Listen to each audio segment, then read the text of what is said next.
Modern civilization has afforded us the departure from our nature. Our ancestors tracked their food, hunted it, and did life to sustain life.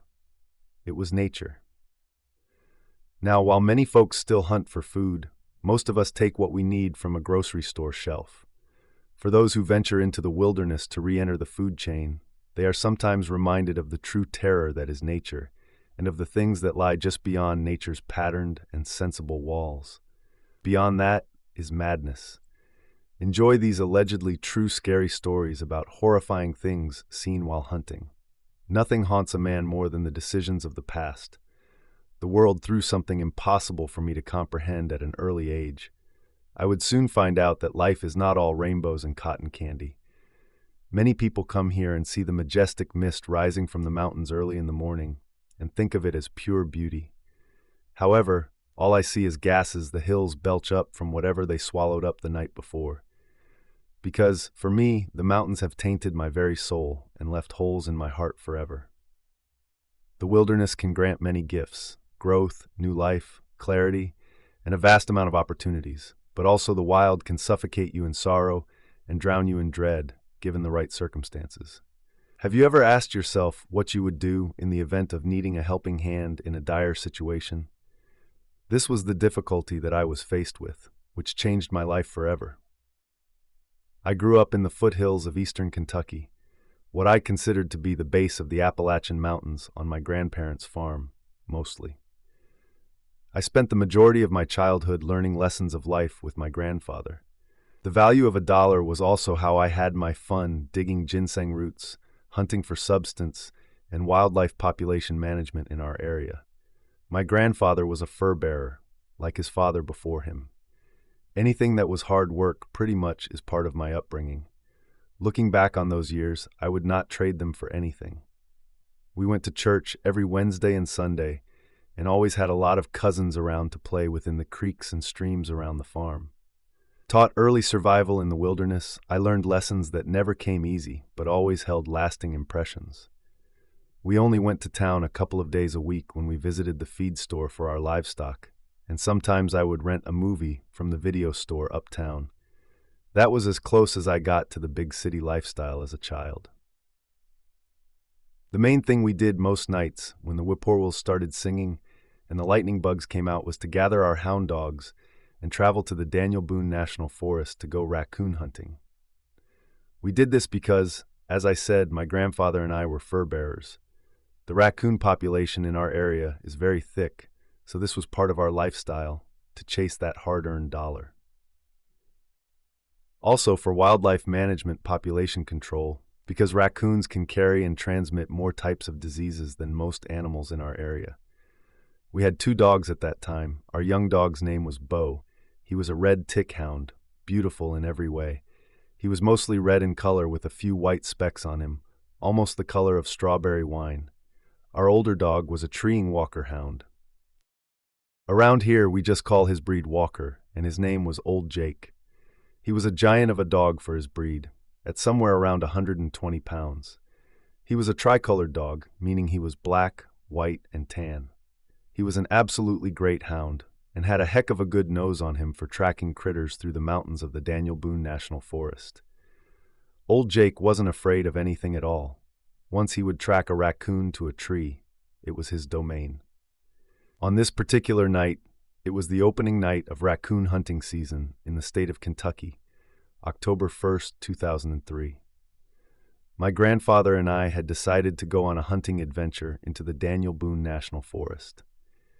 He was in poor health, so I always had to handle our dogs and take care of them when we went out on our nightly hunts. We had a bit of a late start that evening, so we had to travel off of the beaten path on a 6-mile road called Shooting Range Road near the Clear Creek and Leatherwood area of the Daniel Boone. Once we got to the very end of the road and it came to a dead end, we parked our truck. We then got out, dropped the tailgate down, and opened up the dog box door. Bo and Old Jake jumped to the ground, ran straight down a creek in the forest, and started hunting for a raccoon scent. A short while after, Old Jake started barking on the scent track he smelled, and then Bo joined in with him, making that sweet southern hound music that whistled a gravelly song through the crisp night air. They tracked the scent of the raccoon they were chasing up the side of a mountain and over a cliff a good 700 yards away from the truck. Shortly after that, the raccoon got tired of running and decided to climb a tree. Both the dogs let out what is called a location bark, letting us know that they found the animal location they had been chasing and will continue to bark until I get to the tree they're at. That's just how they're trained. My grandfather looked at me and said, "Sounds to me they found it. Go on, grab the gun out of the truck and take the two-way radio with you so we can keep in touch." As I said before, my grandfather was in poor health. He could not travel on foot very far. So I did just as he said, strapping the gun to my back, grabbing the two-way radio, and starting into the forest towards the location of our dogs. As I made my way in, I heard the sound of a pack of coyotes off in the distance, barking and howling, going on crazy as a coyote pack does. Grandfather called me on the radio, saying, "Do you hear that pack of coyotes? You better get in there quick to the dogs. That way when they see you, they'll run away." I know that might sound crazy to a lot of people, but in our area of Kentucky, coyotes are hunted hard because they can cause harm to livestock. So they're mostly nocturnal in our area and are terrified of people. In almost every case, when a coyote sees a human, they run as fast as they can to get away from them, at least in Kentucky. After that, I started picking up my pace, trying to get to our hounds. However, it was too late. Just minutes later, the pack of coyotes had made it to our hounds, and within seconds, a massive fight broke out. I heard them grab a hold of Bo.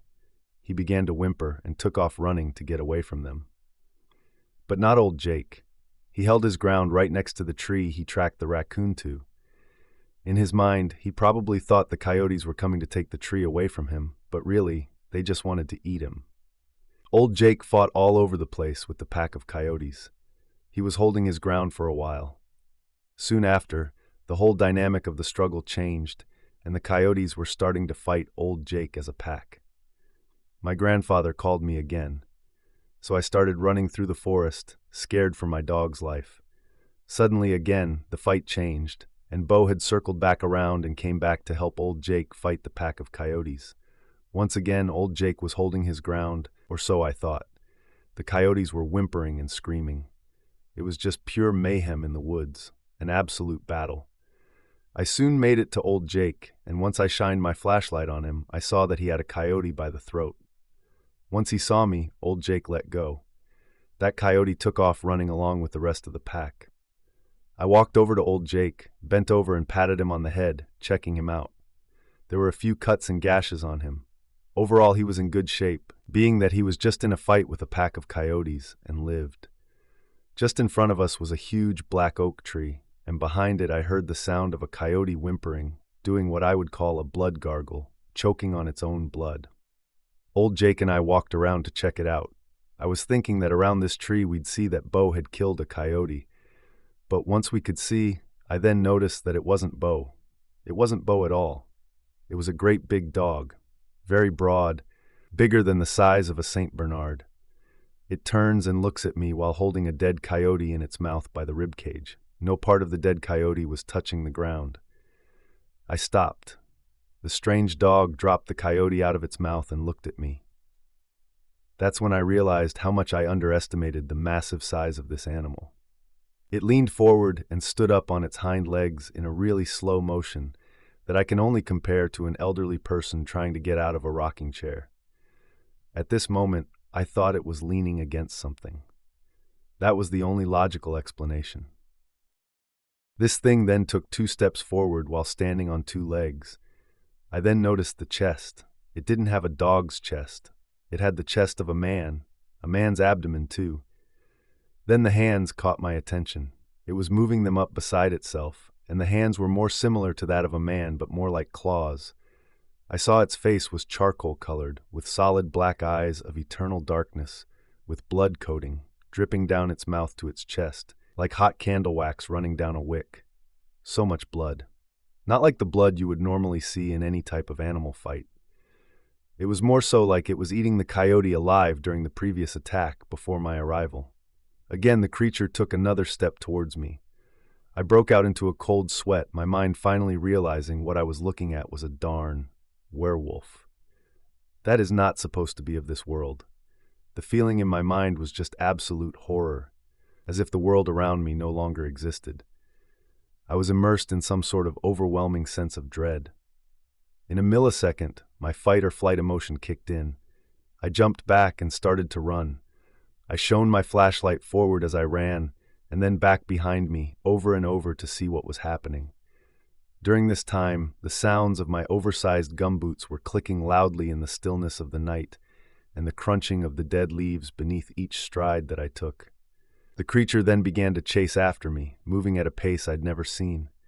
Soon after the monster took only a few steps, old Jake hit into him, lunging his body weight towards the dogman-type creature that made a loud thud noise of old Jake's body, slamming into the monster. Old Jake snapped his jaws together, growling, trying to protect me from any harm. As I shined my light behind me, the werewolf just pushed old Jake off of him with one hand, like he was just a gnat, a fly, a flea, like he was nothing and it didn't bother the creature at all. Jake rolled back onto the ground 4 or 5 feet. Then the creature continued to chase me, like I was the only thing in the world it was interested in. I started to yell out, "Put it to him! Jake! Put it to him! Come on! You can do it!" All the while I continued to run for my life, my gun still strapped to my back. It was only a .22 caliber rifle. That wouldn't cause any harm to this creature, other than maybe aggravate it even more. I stood at 5'10", and this creature towered over me, at least another 2 feet in height. As I'm running, once again old Jake attempts to stop him as it chases me, throwing his own body weight into the monster, and like the first time it pushes him aside with ease. So back to the chase, the werewolf went in my direction as I ran. It had its mindset on me and me alone. I'm running with everything I had, all the energy my legs could produce through the forest towards the direction of the truck. I tried screaming again. "Come on, old Jake! Put it to him! Get him, Jake! Get him! Come on, Jake! I need you!" Yet this thing was gaining ground on me quickly. For the third time, old Jake comes in towards the monster and hits him again with his body weight. This time I heard a loud popping noise, sounded like the jaws of death locking down on the creature. Before I turned around, I just knew that old Jake had finally made good contact with the monster. That's when I saw Jake had his mouth latched onto the hip of the werewolf, just hanging on to there like a chihuahua on a mailman. That was essentially the size difference. Old Jake just wasn't anywhere near the same size as this animal. The monster then stopped and grabbed old Jake with both of its hands, and as sure as I'm telling you this story now, it threw old Jake through the woods like a bag of garbage. I could see old Jake's body flying through the air, hitting low-hanging tree branches, leaves, and brush. I knew at that point old Jake was dead. It was just me and the monster at this moment. I continued to run, tears now rolling down my face, a sense of both sorrow and dread with the thoughts in my mind that this thing just killed my dog. I'm all alone, no one here to save me. Not even Daniel Boone himself can come up from the grave and help me at this point. I'm a goner, for sure. The monster continued to run after me. It was so close to me that I could feel the heat on the back of my neck. I'm trying to run in a zigzag type of movement. While being overwhelmed with emotion, I started yelling once again, "Come on, old Jake, please, I need you." But no matter how many times I yelled and screamed for help, none came. Old Jake was gone. I stumbled over a fallen tree branch and fell face down on my belly into an old treetop that had blown over in the forest, maybe after a storm or something. I rolled over on my back and the creature dropped down on all 4 feet. I started to crawl back into the mangled tree branches and decaying leaves, while the monster continued to pursue me. By then, the animal and I were at point-blank range, just a couple of feet from each other. It snapped its mouth and snarled, blood from the freshly killed coyote still dripping down its mouth, mixed with snot and drool while blowing its breath right on me, the smell of rot and decay coming with it. The whole time I continued to yell, "Come on, Jake, come on." But I knew that was it. This was the end, and I was trying to crawl for my life backward while facing the animal, just trying to find a way out. As the creature was now in range to grab a hold of me, out of nowhere, Old Jake hits the monster broadside, throwing himself into it, and it rolls over onto its back. Jake climbs up on top of it and starts mauling him, snapping his jaws just munching on the beast. Old Jake was really putting the hurt to this dog from hell. I heard Jake's jaws lock down someplace on the creature and the sounds of bones crushing. The monster let out a painful howl that felt as if it rattled the very earth I was crawling on. I realized this was my chance. I stood up and ran across the mountain once again. The whole time I could hear the battle that was taking place behind me, and I was no longer looking back. Unfortunately, the situation changed, and I could hear the monster finally turn back on old Jake. It sounded like it was ripping him apart. He was letting out painful barks and whimpers, making my stomach turn into knots hearing the pain old Jake was going through. At this time, I came upon a clearing not far from the truck, and I turned around, took the rifle off my back, and began to fire. The gunshots echoed off the mountains around me. I began to yell, "Come on, Jake, let's go!" But the forest had gone completely silent, and it seemed no noise at all could be heard. I ran down to the truck, opening the door and climbing inside. My grandfather said, "What on earth is going on?" I said to him, "Just drive, we have to go, we need to get out of here." I started to tell him what happened, every detail I could. I was trembling in pure terror. Calmly, my grandfather said, "Listen, if you want to hunt, fish, and do stuff as a man, then you need to realize that there are things in the woods that I cannot explain, and you have to come to terms with that if you want to continue to live this lifestyle." In his humbling words, he then said, "Since you are so upset, I'll go ahead and take you home, but we will come back in the morning to look for Bo and old Jake." I said to him, "No point in coming back. I heard what happened to old Jake. He's dead, Papa. He's gone. He fought for my life, but he just didn't make it." Once again, my grandfather spoke.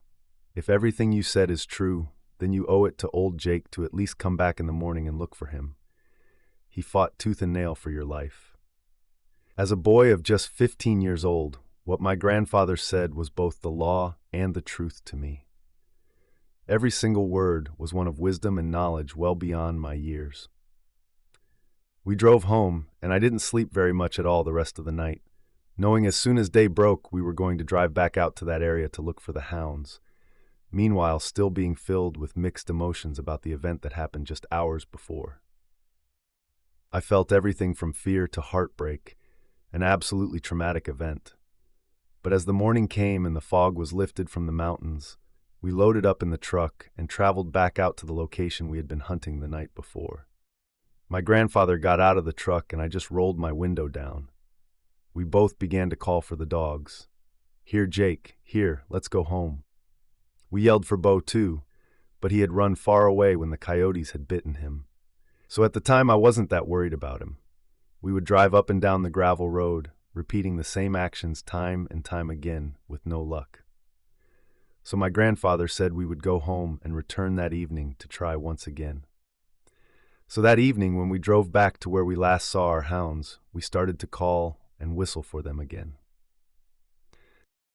On down the road a bit, we could hear something moving through the forest coming out towards the road, and once it stepped out, my grandfather said, "Hey, Bo just came out of the woods, that big red tick dog of yours, so grab your dog leash and go get him." I said, "All right, Peppa." I started to walk towards Bo. He was just barely moving slowly, and as I got closer to him, I realized that wasn't Bo.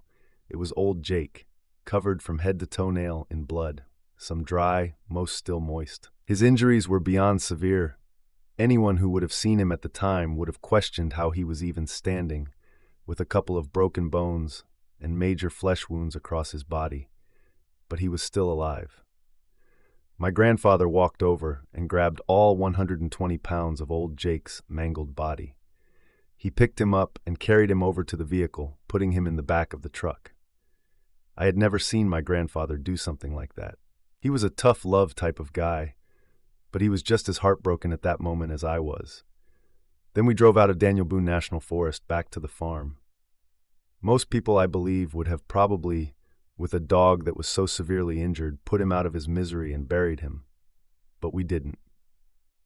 My mama did a lot of veterinarian work with our animals on the farm, and somehow, against all odds, she was able to doctor old Jake up and pretty much bring him back to life. From that moment on, old Jake and I had a special bond. We were always best friends, and he lived a long and happy life. I'll never forget what old Jake did for me that night in the Battle of the Backwoods. If a dog loves its human enough, they will battle something that is unbeatable to keep you safe from harm. I gave up on old Jake's life multiple times that terrible night, and he fought for me repeatedly. That was a difficult thing to live with.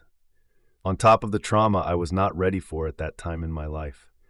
Moreover, if it weren't for the wisdom of my humble grandfather, then we would have lost old Jake forever. Both have now left this world, and have been called way up yonder to hunt in the hills of heaven, hopefully. You can say what you want to say about what terrifies you the most, but to me, it will always be the thing I saw. I guess you could say it was a dogman, werewolf, hellhound, skinwalker. I'm uncertain. But what I do know is it bled and felt pain just like any other animal in the world, and so I know what I saw was tangible and real. By the way, about a week later, someone found Bo at a local country store, so we were able to get him back as well.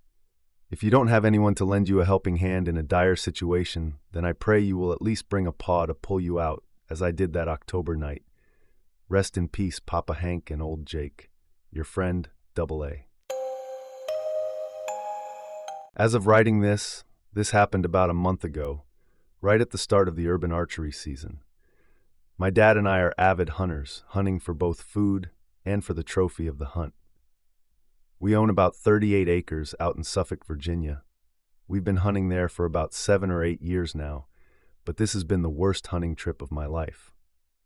My dad and I got out to the property at about 12:30 in the afternoon. We got our hunting gear on and parted our separate ways to our chosen ground blinds. I got into mine around 1 and got in and situated. As I sat there and waited, I decided to play Clash of Clans on my phone. Yeah, I know, it's an old game, but it helps to pass the time. About an hour and a half into the hunting trip, I start to feel like I'm being watched. But I just passed it off as paranoia, so I go back to playing my game.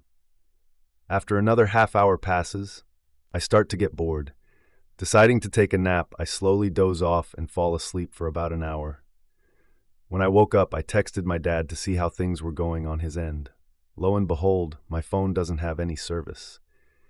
At this point, the feeling of being watched returns twofold, and the forest has grown to be eerily silent.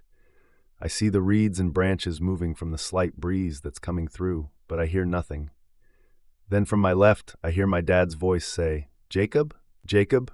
I need your help. Please come help me." I look out of my ground blind, but I don't see him. I go back in, and by this point, the sounds of the forest have returned, so I go back to sleep for another hour or so. When I wake up for the second time, the sun has started to set, and I see this massive buck come out of the underbrush. I draw my crossbow and get ready to pull the trigger, making as little noise as possible. I start to hear what sounds like bones breaking, and the buck stands up on its hind legs. I look closer at it, and I see that its head is a skinless and meatless skull with rows of razor-sharp canine-like teeth. Before I know it, it no longer resembles a deer. It looks more like a malnourished person. Its skin is a light gray color, and it barely has any hair on its body. Its arms are so long they are barely touching the ground, and the figure is hunched over. In its current pose, it towers well over 7 feet tall. It opens its mouth and lets out the same phrase I heard earlier in my dad's voice. "Jacob? Jacob? I need your help. Please come help me." But the voice is distorted from my dad's actual voice. Chills go down my spine and I start to tremble. The creature then puts its head in the air and starts to sniff. It lets out a low growl and says, "I can smell you. You're afraid." I start to slowly unzip the ground blind. It quickly snaps its head towards me, letting out an ear-piercing screech. Then it chases me. I take off running to the truck, dropping my phone in the process. The forest is dead silent once again, and all that I can hear behind me is leaves crunching and twigs snapping as this creature inches closer and closer behind me. I'm almost to the truck when I trip on a root. I turn around with fear in my eyes and a cold sweat running down my face as this thing slows down to a walk and stumbles towards me. I'm cowering on the ground, and just at that point, I hear my dad's actual voice coming from behind me, telling me, "Jacob, run!" I do as I'm told, and all I hear behind me are the gunshots from my dad's pistol. About 2 minutes later, everything is quiet, and I see my dad running out of the woods towards me. We both hop in the truck and peel out of there. Since that day, we haven't gone into the property by ourselves. We always walk in together. Every now and then, my dad and I still hear that screech way off in the distance, and we both shudder. My advice to you: don't go into the woodlands of Suffolk on your own if you value your life and your sanity. I'm a 37-year-old male. At 6'7", I'm a pretty big guy, but I'm not here to talk about that. I'm here to talk about the time I almost died on a hunting trip. Let's begin. I was going to my hunting cabin in the woods with some pals of mine. About a quarter mile from my cabin on the gravel road I take to get there, I found a dead deer. But it was more than dead. It was mutilated. The body was in pieces and the head was just gone. My hunting party and I got in my truck and floored it to the cabin. We were ready to get away from that thing and whatever might have done that to it. Later that night, we were out hunting as planned. At a certain point, we heard a stick snap about 30 feet behind us. Again, after seeing the dead deer earlier, we were spooked, so we headed back to the cabin. We fell asleep, but about an hour later, we all woke up to thudding on the walls of the cabin. We grabbed our rifles and went to check what made the sound. We expected to see a moose or bear, but what we saw out there I could only describe as a wolfman. It stood at what had to have been around 8 feet tall. We were all horrified. It took a step towards us, and we just snapped out of our fear and began to fire at it. It screamed so loud it brought all of us to our knees, but we kept shooting. Then it bolted into the forest, and we ran to my truck. Once we started the truck, we didn't stop until we were back in the city we lived in. It was years before I went back to my hunting cabin. I haven't had anything like this happen to me since. However, I still wonder what would have happened if we didn't have our guns. What if we didn't go to hunt? What if we went for a different reason? A reason that didn't require guns? Well, that brings us to the end of today's episode. I hope you enjoyed it. Remember to stay safe out there because this world is full of strange and terrifying things. If you like and enjoyed these stories, then hit the like button, press the notification bell, and subscribe for more spine-tingling content. And we will see you in the next story.